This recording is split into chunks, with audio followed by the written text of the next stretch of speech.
ওঙ্কার বাংলায় স্বাগত। আপনাদের সঙ্গে রয়েছে আমি সৌমি। নজর রাখবো গুরুত্বপূর্ণ কিছু আপডেটের দিকে।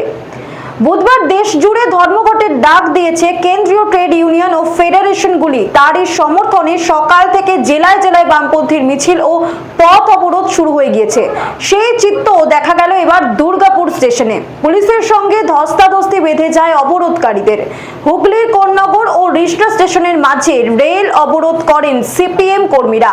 ফলত বেশ কিছু লোকাল ট্রেন আটকে পড়ে। অন্যদিকে জুট মিলে আইএনটিটিইউসির গেট দখল। ধর্মঘট ঘিরে ভাটপাড়ায় রিলায়েন্স জুট মিলে উত্তেজনা। পাল্টা গেট দখলে মরিয়া সিটু। পরিস্থিতি সামাল দিতে মোতায়েন পুলিশ। কাজে যোগ শ্রমিকদের, এমনটাই দাবি তৃণমূলের।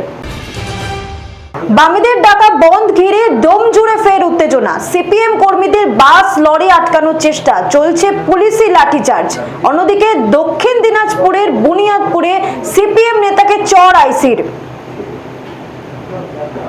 এরকমই আরো অনেক নিউজ আপডেট পেতে চোখ রাখুন ওঙ্কার বাংলা ডিজিটালে।